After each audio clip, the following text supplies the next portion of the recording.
Pirmām kārtām jau prieks, kad gadu sākuši esam nosacīti ar uzvaru, kaut gan rezultāts nebija svarīgākais, bet esmu patīkami pārsteigts, pat teikt priecīgs par to, kā mēs izskatījāmies laukumā, par to, kā čaļi, teiksim, tā ir palikuši vēl pa 1 gadu pieredzējušāk, un tas ir jūtams uzreiz, ir daudz nosvērtāk, daudz mierīgāk, un mēs vēl uzlikām uzsvaru uz šādām tādām niansēm, ko mēs gribētu redzēt, un man šķita, kad komanda ļoti labi izskatās laukumā ar bumbu, ļoti daudz informācijas ieguvām no šīs spēles, pie kā ir jāpiestrādā, kas ir jāpamaina, kas nav pareizi, un tāda, teiksim, tā ļoti labs pretinieks pirmai spēlē, lai saprastu, kam pievērst vairāk uzmanības šajā nākošajā, teiksim, tā ciklā, kas ir treniņu nometne Turcijā, kur daudz vairāk tiks strādāts ar bumbu un uz futbolu.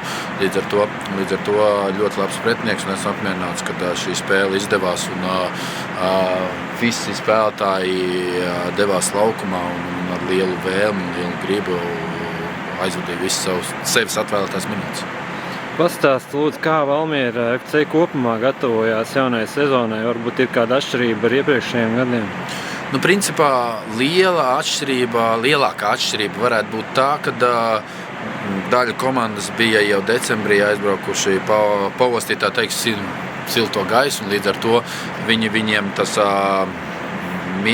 pauze ir sanākusi īsāka, bet katrā ziņā decembra beigās jau puikas sāk individuālo darbu, lai mēs visi kopā atnākot janvāra sākumā kopā savācoties, būtu gatavi darbam, kas mums ir paredzēts. Protams, mēs pamainījām mazliet iespējams to plānu, bet tikai analizējot un vadoties pēc iepriekšējām gadiem, un uzskatu, ka varbūt pat uzlabojam. Intensivitāte un apjoms ir principā pat palielinājies, bet kā paši čaļi saka, viņi tie nejūt, un iespējams mēs esam, es ceru, ka esam mācējuši sabalansēt tiešām to pieeju, sevišķi janvāra periodā, un februāra periods jau ir nometne Turcijā, kur atkal ir sava veida savādāks arī šogad mazliet veids, kā mēs pasniegsim principā to pašu informāciju, to pašu procesu, kādu mēs vēlamies redzēt, vienkārši manā skatījumā mazliet uzlabotāt un iespējams mazliet mācoties no iespējams iepriekšējā gadā kaut kādām izanalizēt iepriekšējā gadā, negribētu teikt kļūdas, bet veidus un mēģinot viņus uzlabot. Līdzotiem noteikti ļoti interesē par sastāvu komplektāciju. Zināms, ka no komandas šķīrušies līdz šim 3 spēlētāji, tātad sastāvs kodols ir saglabāts. Varbūt ieskicē to politiku kluba, kāda būs šogad. Principā, jā, redzam, ka sastāvs mums ir saglabājies, bet tomēr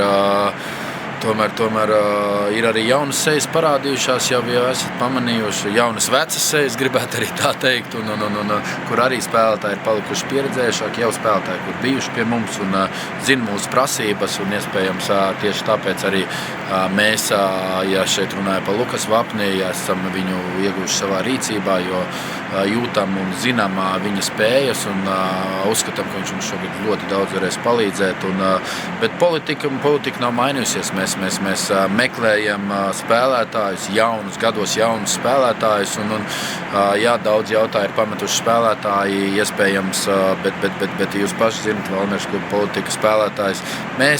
Mums tas ir veids, kā mēs izdzīvojam, teiksim tā, un spēlētājs gados ļoti labi spēlētāji, Papijāra Fāls mums ir pametuši, bet tomēr viņš nonāca labās rokās, labā vietā, es domāju, ka viņš jau mūsu, teiksim tā, robežu, lai arī viņš gados jauns vēl, viņš ir 23 gadi tikai paliks, jā, un priekš mūsu komandas viņš jau būtu viens no pieredzējušākiem spēlētājiem, un tāpēc to veidu, kā mēs viņu izmantot, priekš Latvijas virslīgas čempionāta ļoti labs spēlētājs derētu, bet neredzējām veidu, kā viņu izmantot nākotnē, lai mēs no viņa kaut ko iegūt kā klubs. Un līdz ar to devām Fālam iespēju doties tālāk. Protams, mēs arī nevaram konkurēt ar to, ko spēja piedāvāt viņam nosacīti nākamā komanda. Tāpēc mūsu skats ir, teiksim tā, no nekā uztaisīt kaut ko, un mēs to mīlam, mums tas patīk darīt, un ka mēs no viņiem redzam, ka mēs redzam to izaugsmi, un kāds spēlētājs ir progresējis, tas ir mūsu kluba mērķis, un tā ir bauda uz to skatīties, kā viņi progresē. Un nobeigumā varbūt var pastāstīt Turcijas treniņu nometnes plānu īsumā, no kur līdz kuram datumam un kas sagaida? Jau pirmdien, 29. janvārī, dodamies uz Turciju un pavadām gandrīz mēnesi. Tur 25. februārī esam atpakaļ.